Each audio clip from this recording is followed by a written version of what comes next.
మొక్క పేరు బోడతరము లేదా బోడసరము అంటారండి. ఇది ఎక్కువగా వరి పొలాలు కోసిన తర్వాత పొలాలలో బాగా వస్తుందండి. పొలం గట్ల మీద బీడు భూముల్లో బాగా కనపడుతుందండి. ఈ మొక్కని మనం టచ్ చేసామనుకోండి, దీని నుంచి ఒక రకమైన ఘాటైన వాసన వస్తూ ఉంటుందండి. దాన్ని మనం కాయలు తెంపినా, ఆకులు తెంపినా లేదా నడుస్తూ ఉన్నప్పుడు మనకి తగిలినా కూడా అండి ఒక రకమైన ఘాటైన వాసన వస్తుందండి. కాకపోతే ఇది మనం చూడడానికి పిచ్చి మొక్క అనుకుంటాం కానండి, దీంట్లో ఆయుర్వేదంలో చాలా చక్కటి ఔషధ గుణాలు ఉన్న మొక్క అండి. ఆయుర్వేదానికి సంబంధించి ఏ విధంగా అంటే అండి, ఇది కంటి సమస్యలు ఉన్నవాళ్ళండి సంవత్సరానికి ఒకసారి కానీ 2 సార్లు కానీ ఈ పువ్వునండి మనం టాబ్లెట్ వేసుకున్నట్టు ఆ పువ్వును కట్ చేసి మామూలుగా మింగేసి మంచినీళ్ళు తాగి 1 అవర్ వరకు ఏమీ తినకుండా ఉండాలండి. అది బాగా పనిచేస్తుందండి. తర్వాత ఇది అంటే కంటి సమస్యల కంటే అండి, కంట్లో పొరలు వచ్చినాయి అంటారు చూడండి, దానికి బాగా పనిచేస్తుందండి.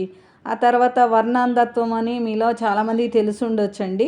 అంటే కొందరికి కొన్ని కలర్స్ ఐడెంటిఫై చేయలేరండి. అటువంటి వాళ్ళకి బాగా పనిచేస్తుందండి ఇది. అంటే ఇప్పుడు మన ఈ ఆర్మీకి కానీ, పోలీస్ డిపార్ట్మెంట్కి కానీ రిక్రూట్మెంట్స్ అప్పుడు కొంతమందికి ఇలాంటి ఇదేమంటారు కలర్ బ్లైండ్నెస్ ఉంటుంది కదండి. అటువంటి వాళ్ళు కొంచెం నిపుణుల పర్యవేక్షణలో వీటిని వాడితేనండి దాని నుంచి క్యూర్ అవ్వడానికి అవకాశం ఉందండి. ఇప్పుడు ఆయుర్వేదానికి సంబంధించి మనం ఏది చేసినా కూడా అండి, ఈ మన ఆయుర్వేద డాక్టర్స్ సలహాలు తీసుకొని వాడడం చాలా ఉత్తమం అండి. ఏదో మనకు తెలుసు కదా చేద్దాం కదా అనుకోవడం కూడా పొరపాటు. అంటే ఇంత క్రితం మనం ఏమైనా వాడి ఉండి మనకి రిజల్ట్ బాగా ఉంది, పర్వాలేదు అనుకున్నప్పుడు దాన్ని కంటిన్యూ చేయొచ్చండి, ఇంకొకరికి చెప్పొచ్చండి. కానీ ఏమీ చేయకుండా చెప్పడం కూడా కరెక్ట్ కాదండి. కాకపోతే ఇది నాకు తెలిసిన వాళ్ళు చెప్పిన దాన్ని బట్టి అయితే మీకు అందరికీ తెలియాలని చెప్తున్నానండి. తర్వాత దీన్ని వేరుని సేకరించండి, నీడలో ఎండబెట్టి శుభ్రంగా కడిగి నీడలో ఎండబెట్టి ఆ పౌడర్ తయారు చేసుకోనండి. గాయాలైన దగ్గర, పుండ్లైన దగ్గర కూడా ఆ పౌడర్ చల్లితేనండి అవి తగ్గిపోతాయటండి. ఆ తర్వాత ఇప్పుడు మనకి లేడీస్కి ఓవర్ బ్లీడింగ్ ప్రాబ్లం ఉంటుంది చూడండి, వాళ్ళు కూడా అండి ఆ వేరుని ఎండబెట్టి దంచిన పౌడరు అది నీడలోనే ఎండబెట్టుకోవాలండి. దాన్ని మజ్జిగలో కలుపుకొని తాగుతూ ఉంటేనండి ఆ బ్లీడింగ్ ప్రాబ్లం కూడా క్యూర్ అయిపోతుందంటండి.